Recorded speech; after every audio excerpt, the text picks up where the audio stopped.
ముందుగా అందరూ ప్యానల్ సభ్యులందరూ నమస్కారం.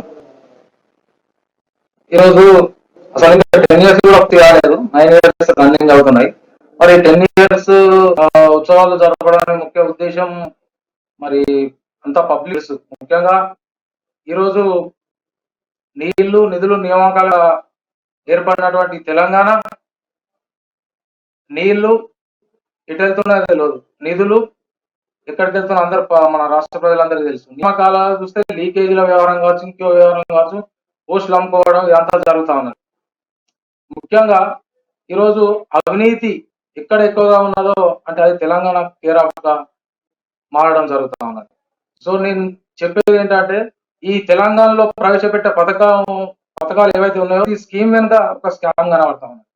ఈరోజు ఇక్కడ కొత్తగా ప్రవేశపెడుతున్నటువంటి పథకాలు ఏవైతే ఉన్నాయో అవి ఢిల్లీ మోడల్, మా ఆమ్ ఆద్మీ పార్టీ చేసినటువంటి బస్తీ దవాఖానాలు కావచ్చు, స్కూల్స్ డెవలప్మెంట్, గవర్నమెంట్ స్కూల్స్ ఏవైతే ఉంటాయో వాటిలో నాణ్యమైన విద్యుత్, తర్వాత వైద్యం కూడా, ఇవన్నీ కాపీ పేస్ట్ లాగా ఈ టీఆర్ గవర్నమెంట్ అవలంబిస్తా ఉన్నది తప్ప ఇంకోటి కాదు అని నేను తెలియజేస్తాను.